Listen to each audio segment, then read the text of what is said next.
everyone. I'll get started with English and then we will do national language afterwards. Iga, congratulations, your first match. Thanks. Done. A very tough opponent. Just talk us through your thoughts on the match and what you were pleased with today. Well, for sure, I'm happy that I was able to come back in second set and break back. So that was an important moment for sure. But yeah, well, it's beginning of the season, first match of a first Grand Slam, so always tough. And Jule is not an easy opponent, so I'm happy that I'm through and I'm going to be able to play more matches here. Okay, who would like the next question?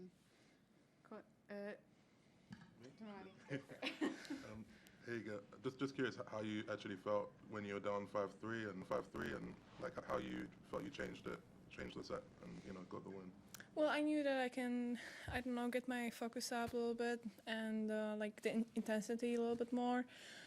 So I did that, but yeah, for sure. I mean, my goal for next matches is not being in those situations and not, starting the set with losing a break. But it happens, and I'm happy that I was able to come back. It wasn't like I needed to really change a lot. I just needed to, as I said, have more intensity. Courtney.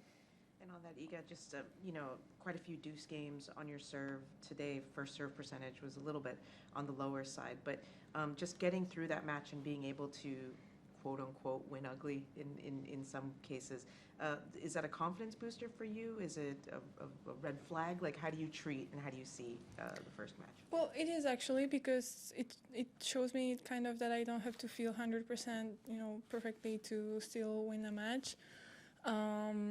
And I have kind of skills to sometimes, I don't know, just use other options when something is not working. But on the other hand, it's the first round, so I know that I'm going to do my best to work on these things, and on the next match maybe it's going to get better. But also Jule was kind of aggressive, and I don't know, it's just sometimes it is like that for no reason. On the court, you mentioned that last year was like a turning point for you. Just curious, like at the beginning of last year, how did you feel about fast, hard courts and your prospects on them? Well, at the beginning of last year, I didn't have that much confidence that I can also win big titles on the hard court, because all of them basically happened last season. Before, also, I think, the media kind of described me as a clay court player, so maybe that got into me a little bit. But yeah, for sure, working with Thomas, I don't know, I just felt like I can be more aggressive and more proactive on hard court, and I don't have to be the baseline player, So I really used that on my matches, and then the results kind of showed me that I'm going right direction. This is your fourth slam that you've played as a number one, where you were, right? Yeah. 1, 2, Yeah. 3. Yeah. Sorry, my math. I'm terrible at math, unlike you. But does it feel any different with each time that you've now done this, being, world number one top seed at a major? Does it feel different? Well, for sure, maybe a little bit.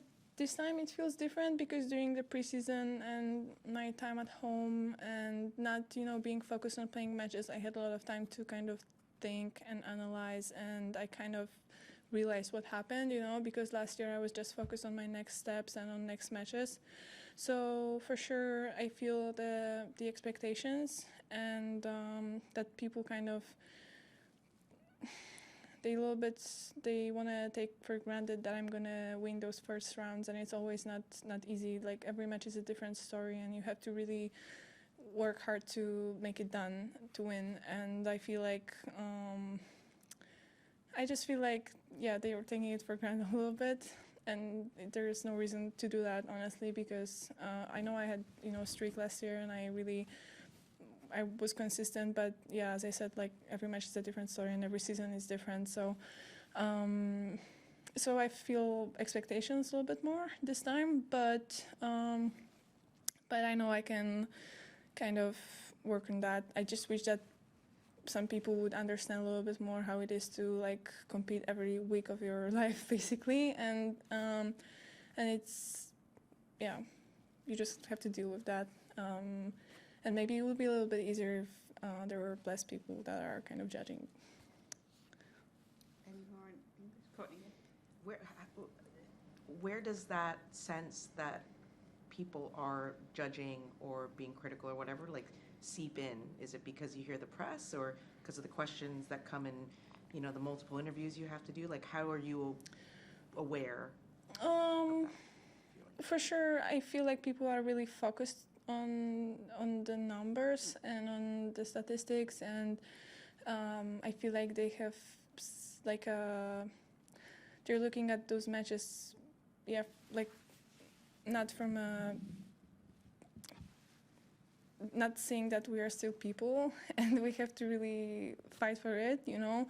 They're just like, I don't know, you have more skills and you're using them, so then you're gonna win, and that's, yeah, and they're just looking at numbers, and I don't know. I know that I also put a lot of expectations on myself, but I'm working on that, and it just feels like sometimes, they're not treating you as still as a human, but more like a robot who has to win. Oh, okay. Hi, Iga. Last year, Ashleigh Barty sort of went into a bubble to try and keep the noise quiet, and that's how she stayed so relaxed. How are you going to do that in the next couple of weeks? Well, that's my plan, to kind of be in the bubble, but as I said, I think the preseason and staying and actually, you know, using more social media than during the season, and not being focused on matches, but like actually doing everything that I wanted to, it kind of ruined my rhythm a little bit. But on the other hand, you also need that time to just charge up your energy, you know. So I feel like right now it's a little bit harder to have this bubble and not feel all these interruptions and expectations, but that's my plan, to be in the bubble. I always enjoyed it, so I feel like day by day I'm gonna be able to be in the bubble even more. Okay, last one in English, yeah. And then just in kind of following up on that, then how are you kind of, not structuring your days, but what are you doing to kind of not be overwhelmed with tennis every single day for 14 days? I go to parks usually, and during my day off I try to go on the beach, and I'm reading a lot to kind of be in the different world a little bit. And what else? I don't know, I just keep myself busy with TV shows and books, mostly.